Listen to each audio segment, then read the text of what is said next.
Raymond, before we talk about your starting your 7th season in Ironside, I have to talk about something else, and that's the Pope John special. What a fantastic thing. Thank you. Yes.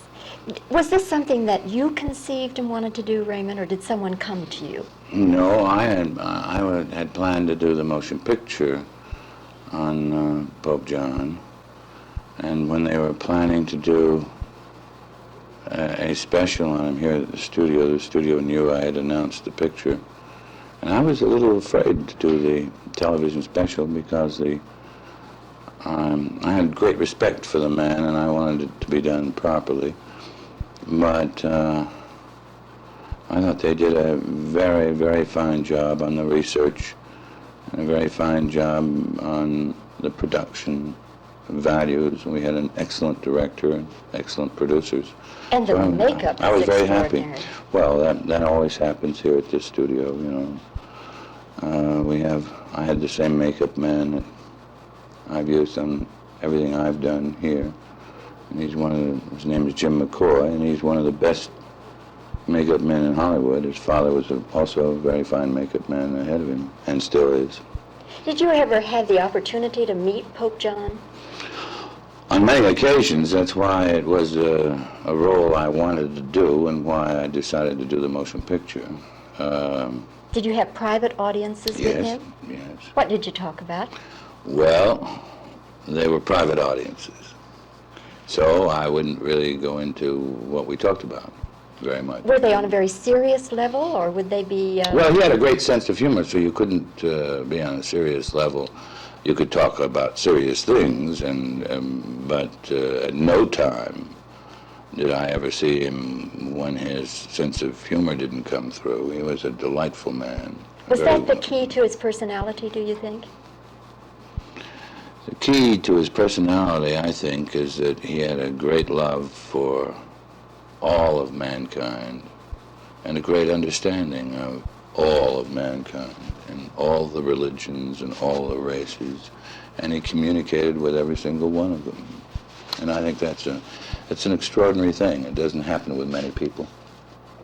Did you meet other popes as well as Pope John?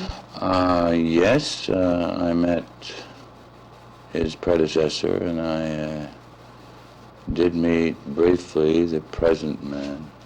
Pope Paul? Yes. I keep calling him Montini because that's when I met him. That's what his name was, Montini. Yes. Pope Paul. Yeah. Will they replay that special, do you think, Raymond? I'm sure. And it's a special that is also one of the few American specials that will have very wide viewing around the world. So it's already scheduled for all the English-speaking countries, and will probably be dubbed into Italian and French and so forth. Then this will preclude your doing the movie, or might you do the... Oh, no, I'm going to do the movie. Oh, you will do it still? That's several years away. Yes, because that show, we could have had an hour-and-a-half show with great ease and still only taken up what in essence was just a few days out of his life. If you take from that time on till he became Pope, you have a real story, and I'm looking forward to that because he had so many facets to him, and he did so many fine things. That should be put down. Is it true that on the set they called you Pope Raymond? No. Some publicists made that up. They didn't change. They were a little bit more respectful than they are usually with me, but it's usually, hey, you. Raymond, 7th season Yes. of Ironside. Marvelous.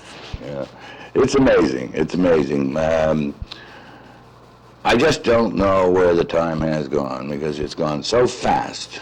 And I love doing the 9 years of Perry Mason, but it was a big block out of my life. And I used to resent that. I was so tied to the show. With Ironside, I'm tied the same way, but it has gone so fast that I have no resentment. That speaks well. Were you surprised when you heard about the new Perry Mason series with Monty Markham? Oh, no, and I won't be surprised when I hear about the new Ironside, or, somebody else will also play Pope John. those things are going to happen. I'm thinking about doing some remakes of motion pictures that were done 20 or 30 years ago. Could you tell us which ones? Not particularly, because I'm not sure I'm going to get the rights to do them, and I'll let you know as soon as I do. Okay, very good. But everybody will say, you know, Charles Lawton or Ronald Coleman or whoever was in those pictures. Could I suggest one for you? Yes, you may. Henry VIII. Ah, I did Henry VIII on the stage in a play called Anne of 1,000 Days. And since Anne of 1,000 Days has just been recently done, I would doubt whether I would do it. Mr. Burton having just played the role, I would doubt that you could do a successful show so soon. You know, I wouldn't mind competing with him, but or trying to. But there are many things. It's just when a show is dated because of the way it was filmed or the way it was shot, it can be updated, and we have several new generations to see those kind of shows now. Raymond, time is up, doggone it. Oh, too bad. Thank you for spending this time with us.